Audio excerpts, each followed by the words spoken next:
Hi, you're watching SportsX. My name is Vineet Malhotra, and with me in the studio is former India cricketer and a good friend, Nikhil Chopra. Well, the T20 series between host India and the Proteas kicks off with the first match being played in the picturesque Dharamshala. India, already on a high post their win against the West Indies, will look to seal the deal with an under-par South Africa. With Indian batting prowess doing the majority of the work, the visitors will have to play out of their skins, literally, to dent the juggernaut that we call the Indian cricket team. With some big names missing from both the sides, it will be an opportunity and challenge for a lot of players.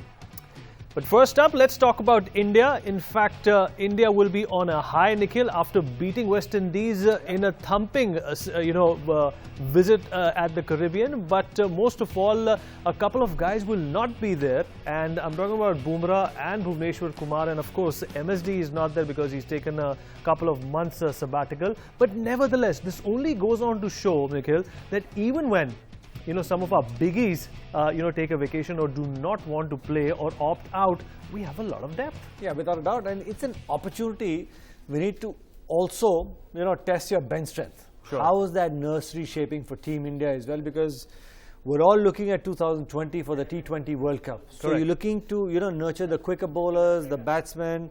You've got to have, replacements in place, give them ample opportunity as well, because God forbid at the brink of the tournament one of your key players gets injured. You don't want to be all of a sudden literally struck by lightning and saying, where do we go from here on in? Right. So the important thing is it's a great opportunity to actually test your bench strength as well. And you spoke about Bumrah and Bhuvneshwar, well earned rest that they've got. But I think Khalil, he has a great chance. Sure, If he does well, left-hander, it just brings variety into that pace attack as well. Absolutely. But there'll be a lot in store for the quicker bowlers in Dharamshala. It'll be notorious. Absolutely. And we are also joined by a cricket and sports expert, Charu Sharma, on the show. Charu, thank you so much for joining us. The T20 series between South Africa and India is upon us. We are talking about how India is in fact going to take on this challenge. Let's talk about the experience, or rather the inexperience when it comes to both these sides. The total experience when it comes to playing World T20s for the South African players, Charu, is about 210 games have been played by all the players who are in India right now. But if you add up how many games Shikhar, Dhawan, Virat Kohli and Rohit Sharma have played, it comes to about 220 games. So this gulf that exists between these two sides is in a way self-explanatory as to what will happen. But having said that, there's a caveat to it as well. Of all the 4 games that South Africa and India have played in India, South Africa has won all of them. Picture that.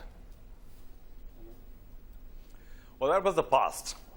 that was the past, and this is the present.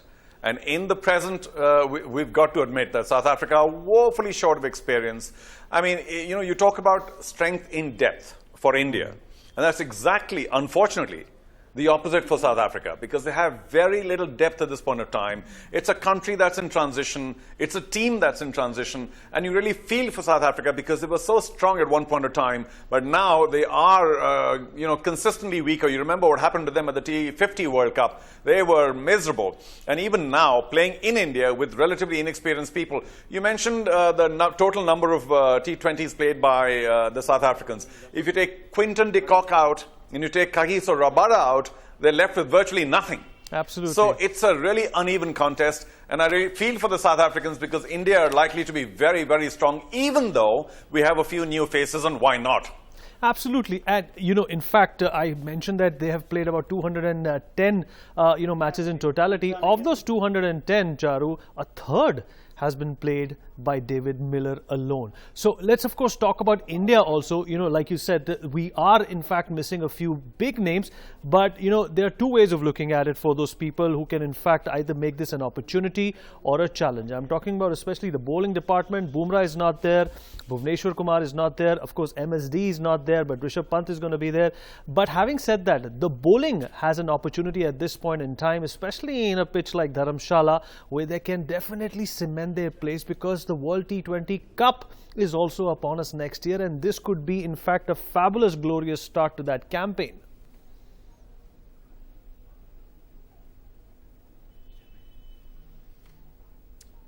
Well, if you're talking to me, yeah, without doubt. I mean, for the medium pacer, the Dharamshala and at Mohali, the second one is going to be a terrific opportunity. Yes, I mean, who's going to play? Well, I'm going to suggest that Saini plays and Deepak Chahar both play. And of course, maybe Hardik Pandya could be the third seamer. But I mean, maybe Nikhil talked about Khalil, the lefty. He's been given enough opportunities. Maybe it's time for the Chahar. Maybe even Rahul can play as a leggy, but we'll talk about that later. But for Deepak and for Navdeep Saini, a fabulous opportunity. Saini, of course, is very, very quick. The ball's going to be flying in Dharamshala, and Mohali too is going to be pretty quick. So I expect these guys to do pretty well and showcase the fact that the next generation of Indian pacers is absolutely ready. So Bumrah is certainly world-class. Shami, Bhuvaneshwar, all of them are very, very good. But these two, it's a good time for them to show that they are no less. And of course, to an extent, they proved that in the West Indies. All right, we're also joined by former India cricketer Ritinder Singh Sodhi. Ritinder, thank you for joining us. Appreciate. We have a power-packed panel. Ritinder, India has done extremely well when it comes to Test cricket. Even when you talk about one-day internationals, India has in fact cemented its place. Our batting, our bowling, all departments have checked out extremely nicely and sublimely. But T20 still eludes us. If we talk about ranking, even if we talk about, if I can use the word seriousness with which we approach the game of T20, do you think there is still that we can do, there is still more leverage that we can extract out of, the shortest format of the game? Yeah, Vineet, rightly put in. There is always a scope for improvement. And the way my friend Charu has said that India-South Africa T20 is a very uneven contest. I would just add on, it is no contest at all because they are here with the under-19 side and India blazing all cylinders. Virat Kohli knows that he has a big chance to have a whitewash here. And talking about the bowling, I am sure that we have the best bowling lineup in the world if we talk about today's cricket. And I'm sure that if India can play to their potential, then South Africa is going to have very, very tough time. And they would want to go back to South Africa rather earlier. Right, absolutely. We're also joined by former India cricketer Deep Das Gupta on the show. Deep, thank you for joining us. The usual question about number 4, but before we get to number 4, there's also going to be a toss-up between KL Rahul and Shikhar Dhawan. You know, though KL Rahul has had better numbers when it comes to average and strike rate, but Shikhar Dhawan, the perennial savior, and when he plays at home, he's a different beast. He's a different animal altogether.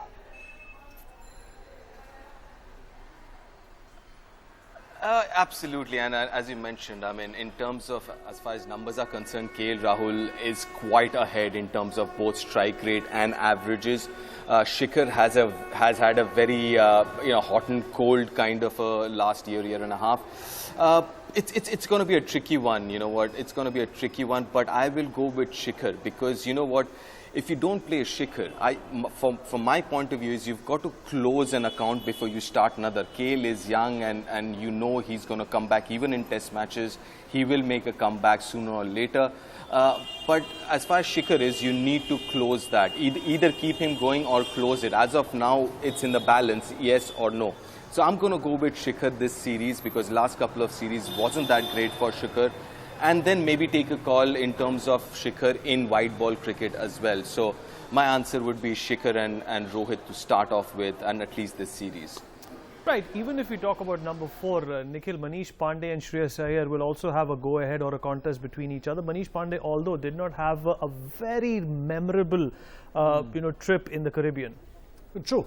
I guess, with Manish Pandey, it depends where you want to play him or where you want to play Shreyas Iyer because I have a feeling, the way things pan out and the kind of side that I'm looking at, 11, I have a feeling that Rishabh would be batting at number 4. So, is Shreyas your man for number 5? And if the top 4 do well, then whoever's going to be batting at 5 would probably be pushed down the order because Hardik Pandya will come in and bat at 5 because you would want to, capitalize the kind of strength that he has. He can use the long handle as well. So it's going to be an interesting choice. But to start off with, I probably feel that Manish Pandey at 5. That's what probably the Indian team would be thinking at. But last 5-7 overs, Vineet, Hardik Pandya is going to be given the opportunity, and rightly so.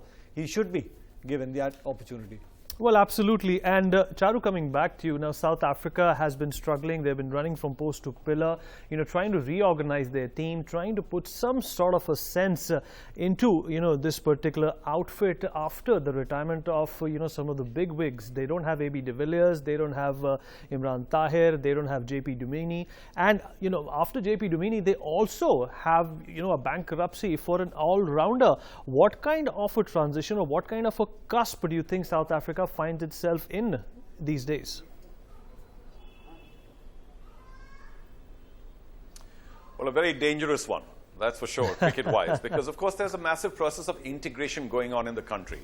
And within that integration, they're trying to get the bulk of the population of South Africa, which is of color, to try and play the game. But standards take time. It can take sometimes generations. So they've got 2 or 3 good players. I mean, they had a few earlier. Now they've got, say, Rabada, who's come along very well. And if you remember, Rabada came to India a few years ago, I forget now, 5, 6 years ago. And most of the top people said, oh, here's Kabada, Kabada ho gaya. So, but he's come along really well. You have to give them time. And I think maybe another generation later, 5, 7 years later, you might find South Africa finding better players of color. But right now, it's very difficult because a lot of the whites who traditionally played cricket in South Africa are moving away or moving to other countries. So it's a period of very difficult transition for South Africa. And when a game is not your natural game, because a lot of the blacks are opting to play football, it's a very complicated matter. And therefore, standards are falling. I mean, you'll be hard-pressed to name, 7 players, leave alone 15, off the top of your head of South Africa. Such has been the churn. And, I mean, there's no point feeling sorry for it. That's how the situation is. But you've got to give them time. So another 4 or 5 years later, if these guys continue, then maybe they'll have a better standard. But right now, they've got 4 or 5 quality players, and out of 11, 7 are not of very good quality. And that, how do you play with 4 players? Well, absolutely. And coming to you again, just like Charu pointed out that, if you come to think of it, you cannot name 7 to 8 of the Proteas player from the top of your head. But there is one guy, Ratinder, I'm really worried about, who can definitely hit the deck really hard and really fast, and that's Kagiso Rabada.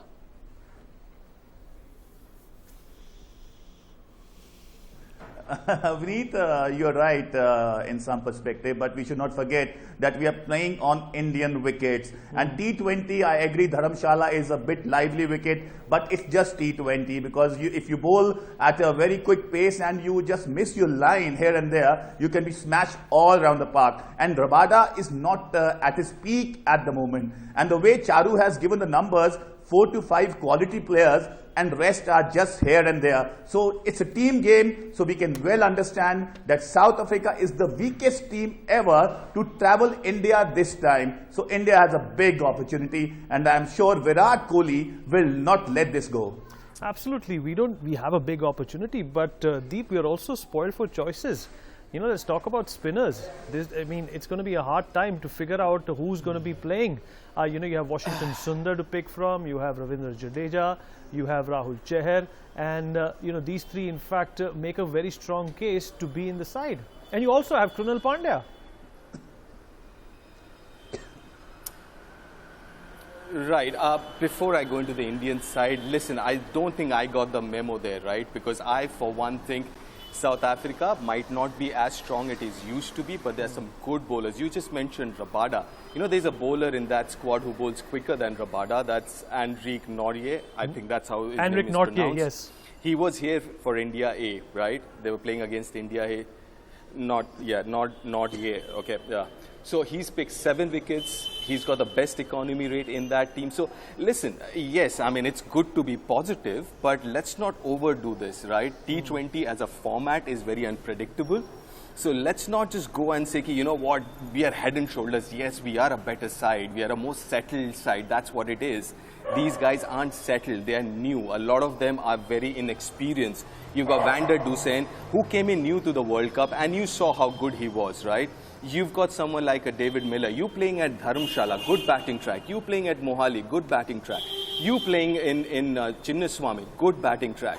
So listen, let's not take it easy as far as South Africa is concerned. Yes, they're going through a transition, as Charu rightly mentioned. It's going to take a while before they kind of set it up nicely, the system, because there's an overhauling in the system as well. They're going into and looking at the system from a football perspective. So you have a manager. They have, the whole setup is like a football setup now. So, so that's important. And it's also important before we start commenting about South Africa, it's important to know about their players. 7 of them have been playing here for the last 3 weeks against India, 7 of them, right? So all the top guys, and most of those 7 will be part of that playing 11. That's one. Secondly, you're talking about India. For me, the team is pretty set. You've got both the left-arm spinners, Krunal and Jadeja, to play. You've got Rahul Chahar to play. So you've got 3 of them there. Then you have 2 fast bowlers. Pick whoever. I'm all right with Khalil, Navdeep, or Khalil, Deepak Chahar. I'm all right with that. You can pick any one of those, out of those 3, any of those 2. And obviously, you have Rishabh. Quickly, Nikhil mentioned quite rightly, I think who will play in the middle order at number 4 will depend on where Rishabh will play.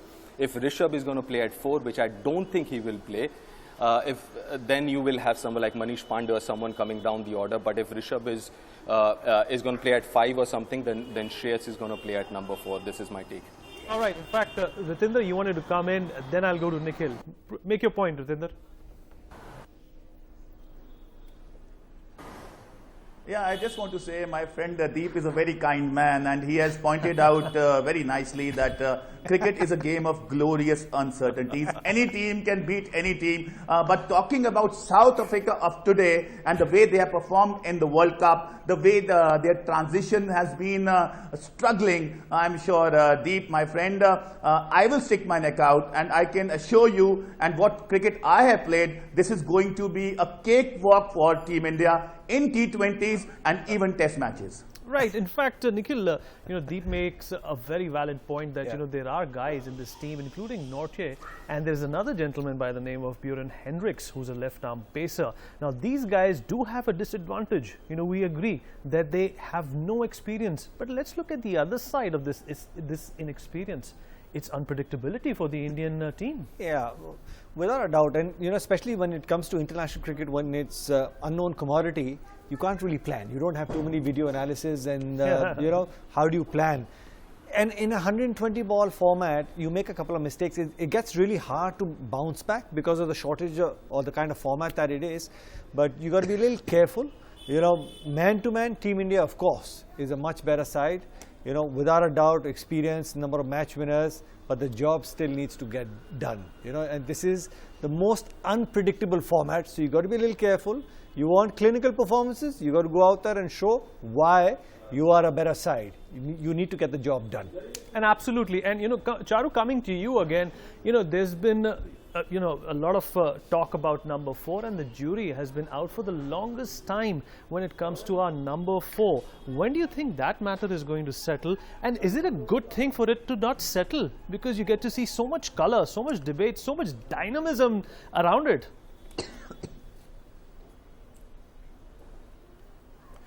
Well, nobody owns sports. So what do you mean I'm number 4? I mean, you could be 5 or 6, and you'll find any player always admitting that I'm happy to play for India 1 through 11. So it's not people say, you don't play me 4, sorry, you're not playing.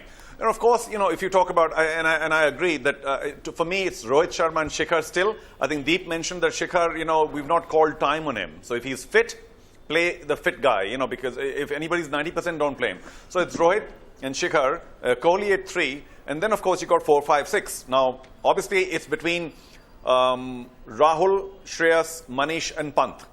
4, 5, 6. One of them will have to sit out. And for me, much as I love Manish Pandey, I think he's a slightly better T20 player, and he may be the 12th man. And you might find Rahul playing at 4, Shreyas playing at 5, or one way or the other, 5 or 6, 4 or 5, and Pant slated at 6. But if, say, the top 3, and which is where it's nice to be flexible, if the top 3, are there till the 15th over and they've got plenty of runs, send Pant in at number 4. So you've got to be flexible. But thereafter, of course, you got one Pandya, and I'd go with Rahul Chahar, the leggy, because the leggies always trouble South Africans, and the 3 pacers. Right, Ritinder, let's also talk a bit about... 2 pacers and Hardik Pandya. Absolutely. And KL Rahul, he missed the bus in the test squad, but he's there, in the T20. What kind of a mold would he be in? And if he does get a chance, it's going to be something that he'll have to latch on to.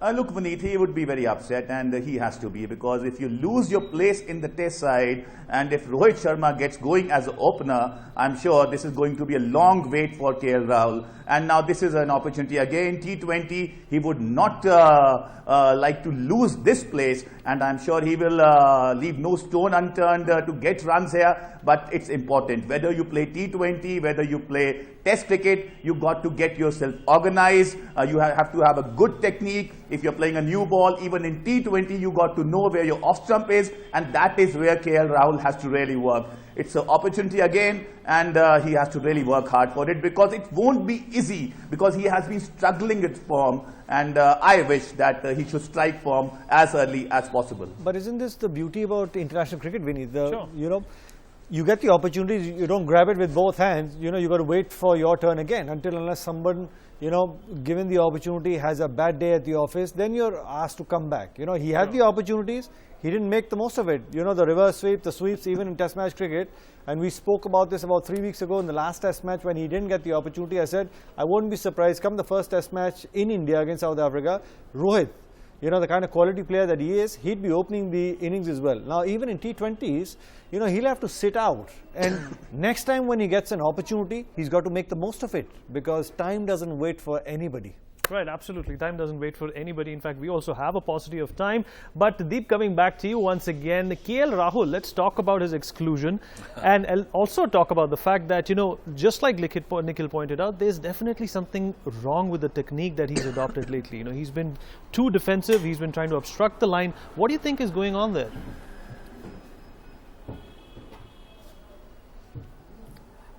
I think more than technique, it's the mentality, the mindset. Listen, we've got to understand, players in this generation, the biggest challenge is to move from one format to the other. and that's a very, very big challenge. And if you look at his downfall in his form, KL Rahul's form, it will coincide with his debut in ODI. Remember, in the first half of his career, or before he made his ODI debut and T20 debut, he would either get a 10-20 or get a 100, right? There was nothing in between. But his 30s and 40s have coincided with his T20 debut for India, and most importantly, his ODI debut with India. So for me, yes, there are technical issues, but it all starts up in the head. It's like mentally, it is a big challenge for players in this generation, their transition from one format to the other. And that's where a lot of players, I mean, Rahul is, I beg your pardon, Rohit is one of the biggest example of this. So I think that's where KL has to get it right. Right, and Charu, one last question before we go. You were in fact pointing your finger towards your head. You know, we've all heard of authors having a writer's block. You know, perhaps we should also coin a term for cricketers. It could be called a batter's block, perhaps. Well, or more appropriately, off-stump block. If you lose where the off-stump is, you don't know, you can't play the game. It's very, very tough. And yeah, I mean, Deepu said it right, and also Nikhil, that it's in the head for Rahul. And he's such a quality attacking batsman. I think he got confused between attack and defense. And in the West Indies, we saw him trying to defend what? He scored 5 in 70 balls and what have you. That's not his game. Admittedly, of course, the bowlers are pretty good there. But, I mean, you know, if you lose your natural instinct, right, you get stuck. Then you don't know which ball to hit and which ball to not. Because you see a ball, basically in a quarter of a second, you've got to decide, what do I do with it? And if you lose that natural instinct because you're a little confused, bye-bye. All right. Well, there's a lot of dynamism and a lot to look forward to when India are going to take on South Africa in the first T20 at Dharamshala. Charu, Ratinder, Deep will in fact have a debate on something you want to say next time. Thank you so much for being here. And Nikhil Chopra, always a pleasure having you. Thank you so much for being here. For more such videos, subscribe to the NewsX YouTube channel, hit the bell icon.